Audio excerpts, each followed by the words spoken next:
Welcome to Storied Audio. Camilla Alvarez was only 24, yet life had already demanded more from her than most people twice her age. After losing her parents, she became the sole guardian of her 12-year-old brother, Daniel. They lived in a small, worn-down apartment on the edge of the city, where the walls were thin, the rent was high, and hope often felt like a luxury. To survive, Camilla worked 3 jobs. Mornings at a grocery store.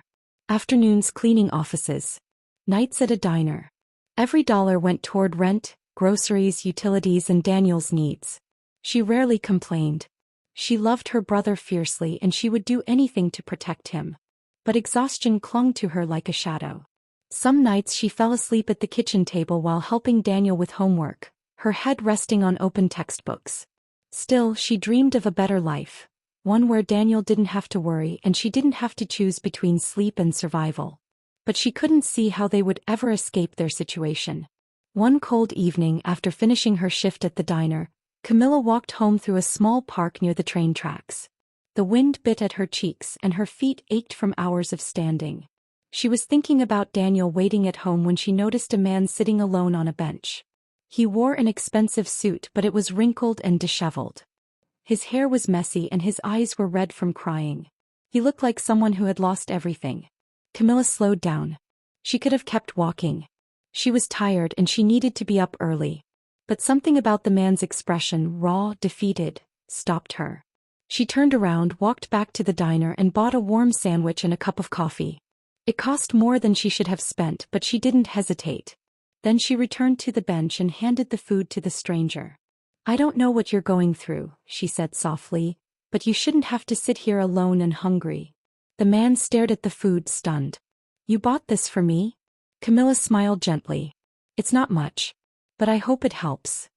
"You don't even know me," he whispered. "I know," she said. "But everyone deserves a little kindness when they're having a bad night." His eyes filled with tears. He thanked her quietly. Camilla wished him well and continued home. She never asked his name.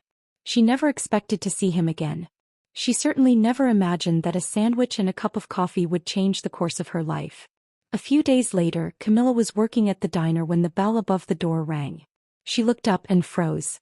It was the man from the park. But he looked completely different. His suit was crisp, his hair neatly styled, his eyes clear and focused. "Camilla?" he asked. She recognized him instantly. The man from the bench. He smiled. "My name is James." During her break, James explained what had happened that night. He had recently sold his stake in a company he built with a close friend. Their partnership had ended in a bitter dispute, leaving him feeling betrayed and directionless. "I had money," he said, "but I felt like I had nothing." Then Camilla appeared. "You didn't judge me. You didn't ask for anything. You just brought me food." Camilla shrugged. "I thought you needed someone to care." "That's exactly what I needed," he said. Then he surprised her. "I'm starting a new company. I want you to work with me." Camilla blinked. "Me? I need someone trustworthy. Someone organized. Someone who cares about doing things right." He offered her a 6-figure salary as his assistant, office manager, and bookkeeper. Camilla felt her breath catch. The salary was more than she made from all 3 jobs combined. It meant stability. It meant rest. It meant Daniel could finally have the life he deserved. With tears in her eyes, she accepted. They signed the contract at the diner. Her life changed almost overnight. Camilla quickly became an essential part of James's growing company. She organized schedules, balanced accounts, handled meetings, and kept the office running smoothly. James discovered she wasn't just hardworking, she was intelligent, honest, capable, and determined. He valued her opinions and trusted her decisions. For the first time, Camilla felt appreciated for who she was, not just for how much she could endure. As the company expanded, Camilla no longer needed 3 jobs. She finally had evenings free. She could cook dinner with Daniel, listen to him talk about school, and help him with homework without fighting sleep. Daniel noticed how much happier she was, and he noticed James too. Camilla and James grew closer. Their friendship deepened into something warm and steady. James admired her strength and devotion to Daniel. Camilla admired his humility and resilience. One evening, James invited her to dinner. Not a meeting. A date. As they talked, Camilla realized she was falling in love. Not with his wealth, not with the opportunities he gave her, but with the man she had met on that bench. The man who had been broken and vulnerable, yet had found the courage to rebuild. Months later, Camilla and Daniel moved into James's home. For the first time, their home was filled with laughter instead of worry.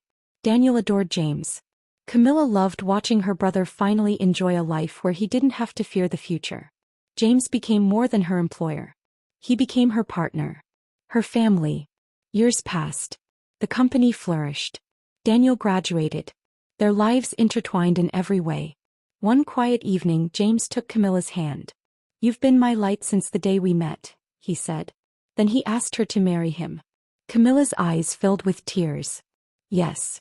Their wedding was small and intimate. Daniel proudly walked her down the aisle. James cried when he saw her. They built a home filled with love, laughter, and gratitude. Camilla never forgot where she came from. She volunteered at shelters and community kitchens, remembering the night she found a lonely man on a park bench. Whenever someone asked how she and James met, she would smile. It started with a sandwich and a cup of coffee. Because sometimes, the smallest act of kindness creates the biggest change.